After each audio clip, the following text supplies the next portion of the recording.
theoretically, could I swim to another country for free with no consequences once I arrive? Forget the amount of stamina it would take and how dangerous it would be. Let's just say I don't need any food and water and I have infinite stamina and I can swim there with no problems regardless of the time it takes. What would happen once I arrive on the land? Would it be illegal? Would I be arrested? If the answer to these is yes, I would be in trouble, then what if I took my passport with me?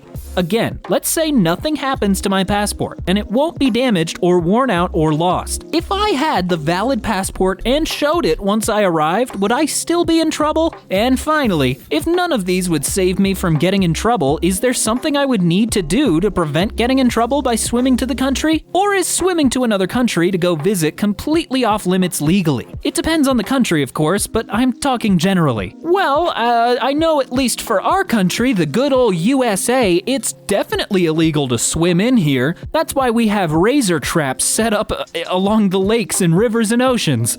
Depends on the country. In general, in most countries, you're not supposed to cross the border out of official border points and get the proper visa. Realistically, nobody would know you swam there and you'd be yet another illegal immigrant. If caught, you'd be asked to leave or be deported. A notable exception, but not the only one, is the European Union, where the border within the EU are fully open. You could totally cross the border 5 times over a 2-hour hike without seeing any cop/custom agent. No doubt there is similar agreements somewhere else. Actually weird to think of it. I am in Europe and I think it is so normal to just cross a border without any control. I take a bus to the Netherlands almost every week. So in New Zealand, random people turn up all the time on boats. So we have a bunch of rules for this. You would probably be fine if you went to one of the ports of arrival, had all your paperwork in order, and said, "Yeah, nah mate, no boat, I swam. Don't worry, I don't have any fruit on me." Australian here, I just commented, but I think if I had my passport on me and swam over to New Zealand, it probably wouldn't be an issue. It'd probably make for a funny news story, but doubt anything other than a, "Yeah, don't do that again," from our governments. But if I tried swimming to Indonesia or Papua New Guinea, I'd probably get tossed in jail. No, you'd be an undocumented migrant. If you have a valid passport, then depending on which country you land in, most of them, you'll be able to reach out to your own nation's embassy to ensure you get home safely. But in most cases, simply owning a passport is not the same as having an authorized travel visa. Well, I can swim from Germany to France whenever I want. Yes, I'll always be a little confused how, in Europe, they're all different countries, but here in the US, we're all United States, and I can just go to whatever state I want, even though they're the size of a European country. You can look into how this works with small sailing yachts. Basically, you have to report to immigration, and in most countries, you aren't allowed to go into the harbor until they cleared you either via the radio or by boarding your boat. No idea how they would solve this when you swim. Oh, you just have a little walkie-talkie on you so you can tap into the radio frequencies. Yeah, I'm trying to swim. I can't.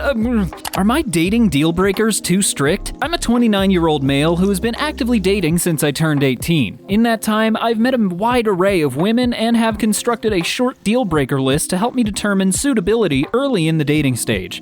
I showed this to a friend who said it was too strict and quite discriminatory. Here it is. Has cheated in a past relationship, takes recreational drugs on a regular basis, has an incurable sexually transmitted disease, is currently in a situationship or has a friend with benefits, has low standards of hygiene, is a sex worker, whether online or in person, has extreme political views, is a single mother to 1 or more children. I mean, those are decently reasonable. It almost feels like you're targeting one specific person, though. I don't know, just feels too specific. No. Just be aware the older you are, the more baggage everyone will inherently have. Seems reasonable as long as you're not being discriminatory or rude when encountering individuals that fall under any of the categories. You're allowed to have preferences. That's 100% fine and dandy. Very standard stuff. You're in the clear. Most people hold at least some of these views, but won't say it out loud and instead will be like, "Oh, she's not the right person for me." You're allowed to have preferences. You don't have to make them known because you might come off as a dick. This post is fine though. Yeah, I usually have it in the back of my mind rather than blurt it out on a first date.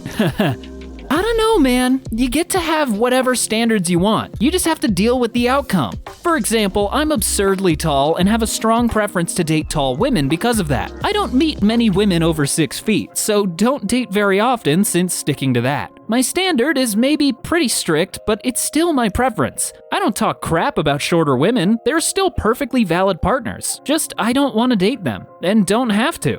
If I was out being shitty to shorter women, that would be a problem, but otherwise it only affects me. You know, that's actually pretty reasonable. The number one thing to remember is don't go around blaming other people that you're having a tough time in the dating scene if you have strict preferences, because then it's nobody's fault but your own. I thought you were gonna put weight/race/sexist things. No, it's not strict. What happens to older people with Down syndrome when their parents pass and they have no one else to look after them? Just saw a very old man with obvious Down syndrome with his much older parents. My first time seeing an elder with Down syndrome, and it got me wondering. I guess this is an okay question. It just still feels a little strange because people with Down syndrome can function on their own. Like, there are a lot of people with Down syndrome that don't need caretakers 24/7. The average lifespan is 60, so sometimes the parents outlive them. In other cases, other family members will step in. If able, parents will set aside funds for a living facility for when they're gone. If there's no one else and no money, they will usually be placed in a government-funded facility. There's a guy with Down syndrome near where I live. He's totally independent except for the part where a carer comes and checks on him to make sure he's okay. I think his parents died many years ago and he's got no other obvious family. He's doing okay. I work at a place, nonprofit, where individuals, adults, can live in a house, 24/7 staff on site to help with appointments, buy/cook food, take on outings, shopping, or eating out at restaurants. The individuals receive money from the state/government so they can buy their own things and we purchase the rest. Our property, not the individuals, but they use, such as living room furniture, appliances, etc. Clients often buy their own bedroom furniture. Some clients have local families, some don't. We do our best to make sure they have Thanksgiving and Christmas. There are organizations out there to help these individuals and thankless staff who care for them. Quite a few people with Down syndrome live apart from family, even if they are still alive. They can live on their own with some support services, or in a group home with others with similar disabilities. They go live in an apartment with a helper as a roommate.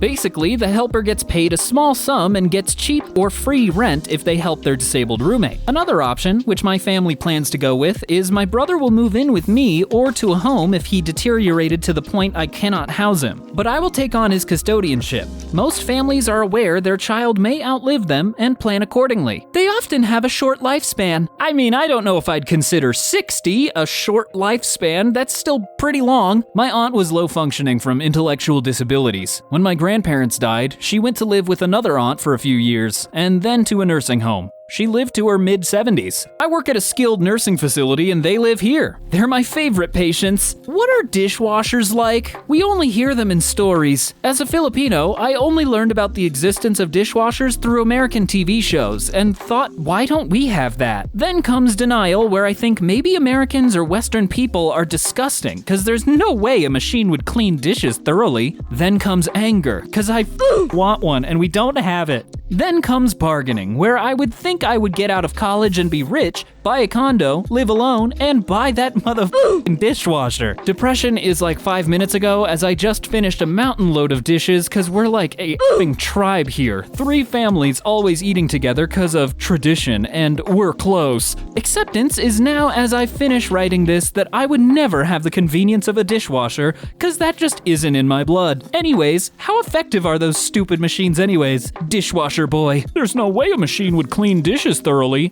You might be surprised. Dishwashers typically wash at temperatures high enough to sanitize everything inside. They also use significantly less water than washing dishes by hand. I'm gonna have to do some research on that statement because sometimes it feels like it uses quite a lot of water. Sorry, that's just my water bill talking. They're very effective. They use very hot water and detergent to get dishes spotless. They save a bunch of time and make life easier. They're great. They are very effective. Combination of hot water and detergent with various cleaning agents and abrasive elements scour and sanitize dishes. Can we chip in and buy him a dishwasher? He said in another post that he can't afford it. It's just looked down upon to have one where he is from. I had a crappy one that sucked. Now I have a Bosch and it's fabulous. It does take a long time to wash, like 2 hours. But I don't care. I can go about my business and not spend the evening washing dishes myself. So it's great and does a much better, more hygienic job of washing dishes than you can by hand,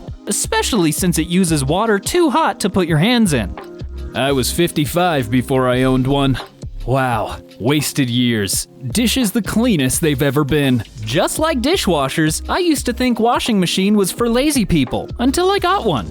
Poverty can make you think like a caveman. Well, yeah, if you're impoverished, you don't have access to these tools, so of course you're like, what? I've never heard of it, I just do it myself. They are freaking awesome. I've never had one either. Until last year, I took a job as a live-in caregiver. This house has a Bosch dishwasher, and at first, I put the stuff in basically clean, but every month, I pushed it a little bit more. Now, I don't fuss around. I rinse off big stuff. That's it. I love this sucker. What's all this talk about Bosch dishwashers? I've only ever had like GE or Whirlpool. The opposite for me. If a dish doesn't go in the washer, I have a hard time believing that it is clean.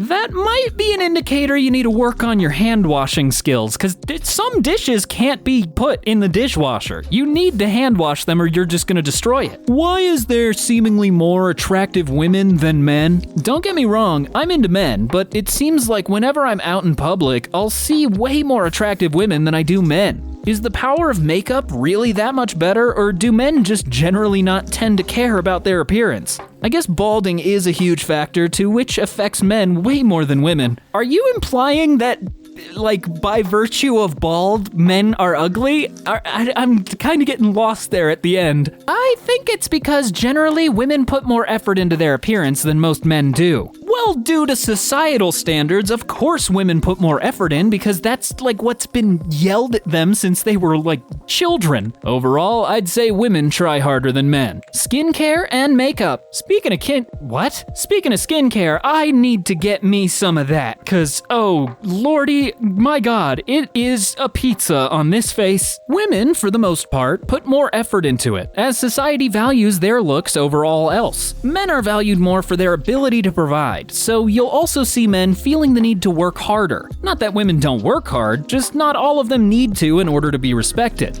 Hey, what's wrong with being bald? I spent about 30 minutes a week making sure I am completely bald and not just balding. Bald folks out here catching strays. For real, like, I'm not crazy, right? They're saying bald people are not attractive by being bald, I guess? Look at studies on dating apps. Women tend to rate the average man lower than average. Men are more likely to view average-looking women as attractive. Makeup and caring about looks all the time. Some ladies won't walk to the mailbox without makeup. Oh, what's that? It almost sounds like I'm hearing more societal pressure on women. What, like you don't need makeup to go to the mailbox, just walk outside. I'm bisexual. Men dress way more poorly. Women put in effort and have stronger aesthetics. I've noticed that straight female friends often mistake well-executed hair/makeup/clothes for attractiveness. If you're not attracted to women, how can you tell if a woman is attractive? I think what you are noticing is how well put together people look, which is not the same thing. Why do you think that makeup is almost exclusively advertised to women? Also, have you ever seen those makeup videos online where someone goes from a 6 to a 9 just by caking themselves in makeup? It's wild. That's kind of why I'm fascinated by like makeup gurus on YouTube. I don't know, these people are straight up magicians sometimes. Makeup! It's a cheat code. I work in Boys Town. Ugly men can be attractive women. Ooh, the shade on that one, yikes. Before GPS, did taxi cab drivers in New York City just know every single street in the city and how to get there? Actually, yeah, I think taxi drivers had to like take a full test knowing what they were doing so they could get their medallion, therefore they could be a taxi driver. I mean, of course, they were also probably still using paper maps. Before GPS, we did have maps. Before GPS, everyone has a paper map in their vehicle, but generally cab drivers knew their entire city. NYC is easy. London is the incredible one.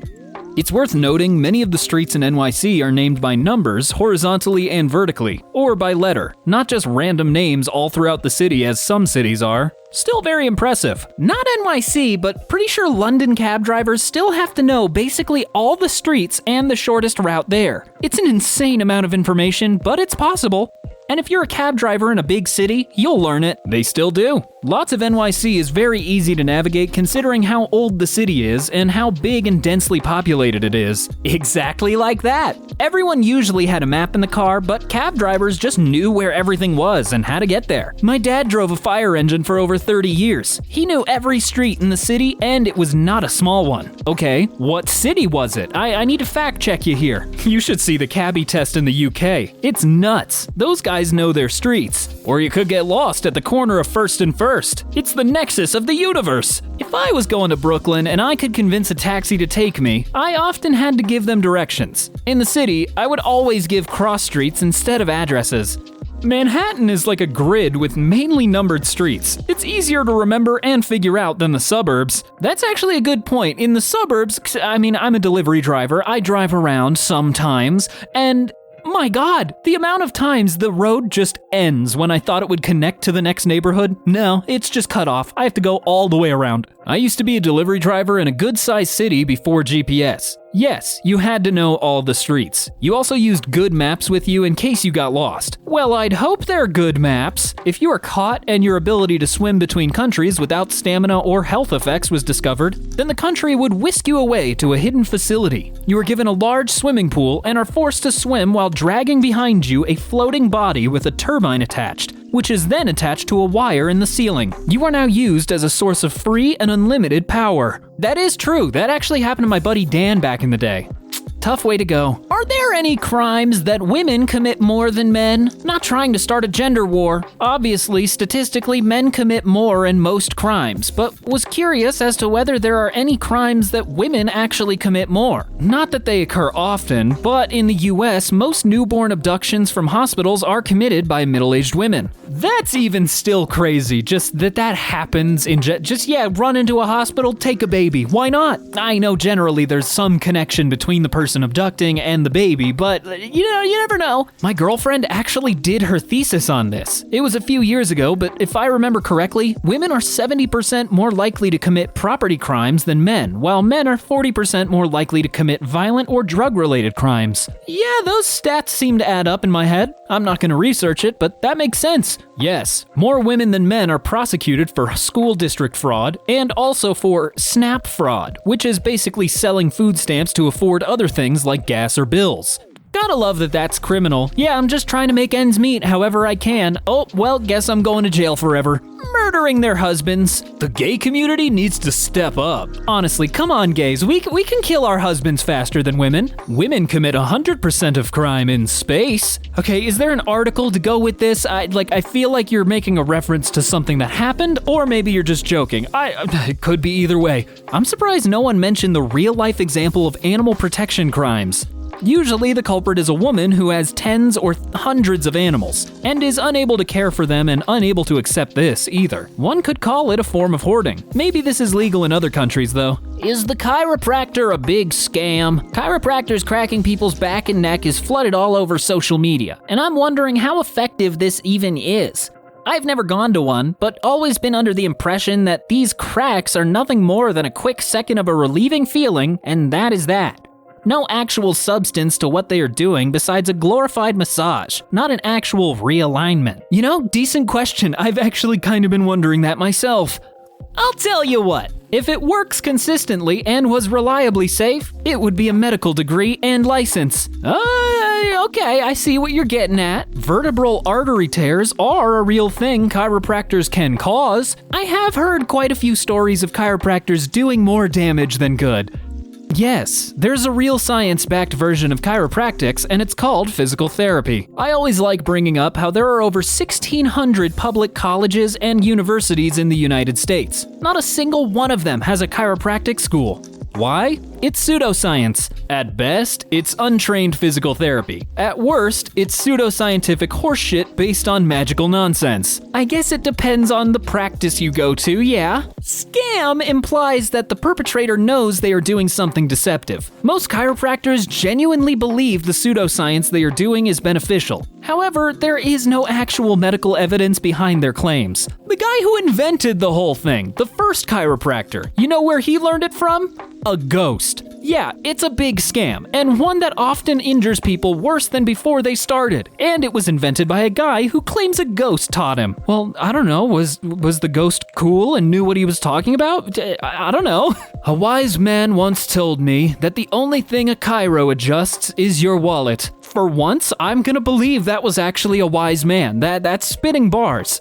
Is there anywhere in the world someone can just live for free? I'm thinking back to early American homesteading days when a man could venture into uncharted territory and make a simple life for himself. It seems like every square inch of earth is owned by someone. But are there any places someone could still do this in modern times? Actually, another interesting question. I've kind of been thinking about this myself. There are, but they're not good places for doing it. All the really nice places to just plop down and start living, we put cities there. Well, what if I'm not looking for good land necessarily? Like, I just want something in the mountains. Let me find a little square in the mountains and make a cabin, please? There are still a few places on Earth that are not owned by any person or country, but they are very inhospitable to life. For example, there is a small strip of land between Egypt and Sudan which neither country claims. You could live there for free, or rather die for free, because it's in the middle of the Sahara Desert and there's nothing but sand. If you go somewhere remote enough and heavily limit contact with the outside world, you could, in practice, live for free, because even though a government might lay claim to the land you are on, in practice, they would never know you are there. Of course, this is also a heavily dangerous, difficult, and lonely life. In the US, you may camp as long as you want on National Forest Service land free of charge, but you must move your camp every 14 days. I mean, I guess that's sort of a loophole. Just having to move every 14 days would kind of get old. But that's also how, our ancestors had to live, so I guess it's not that bad. The ocean. Buy a boat. Sail the 7 seas. There was a guy named Paul Johnson that did just that. He died recently, but there was a documentary about him. He basically lived like a homeless person, sailing around the Caribbean for 40 years, just living off his British OAP. He claims to have navigated the globe over 40 times. Could be BS, but who knows? But he lived off his boat for most of his life. If you look into the costs and frequency of boat maintenance, it's hardly free by any stretch. Docking fees, slip fees, high cost of provisioning, drinking water. Dude probably spends a fair bit every year. Just because it's not a mortgage doesn't mean it's free. Alaska still allows homesteading. I have heard that Canada does too in some of its northern rural places. I can only imagine how difficult and expensive it would actually be to pull it off, though. I mean, it would be difficult for sure, but isn't that kind of the point? For some reason, this post made me think about the prepper guy whose electricity went out and he had tons of canned food, but no manual can opener. Surely he had a knife, though. Those guys always have a million of those. Did he have a knife? Probably. Did he know how to use it to open a can? I don't think so. I had a friend who tried homesteading. Basically bought a cheap prefab container home, set up some things like composting toilet, grew vegetables, solar panels. He does still have internet, but aside from that, not much. He did it about 3 to 4 years. The first year was great. He was excited and loved living off the land. Dumpster dove for some stuff and had a super light footprint. He started getting depressed in year 2 because he hadn't realized how many things he missed. Running water, certain processed foods, vitamins because his vegetables weren't nutritionally dense. By year 3, he was miserable and ready to give up. Ended up selling his house, really a shack at this point, and returning. It's not for everyone. Truly, we do live in like such a blessed time period because of all the advancements we have, like running water, hot showers, refrigeration, air conditioning, all these things you would miss in an instant if you were trying this. Slab City, California. Look it up on YouTube. Yeah, you can technically live there for free. It's just maybe a little dangerous sometimes. Well, those were certainly some questions. Stupid? No, of course not. Thank you all once again for watching. My name's Brandon, you know that. Bye!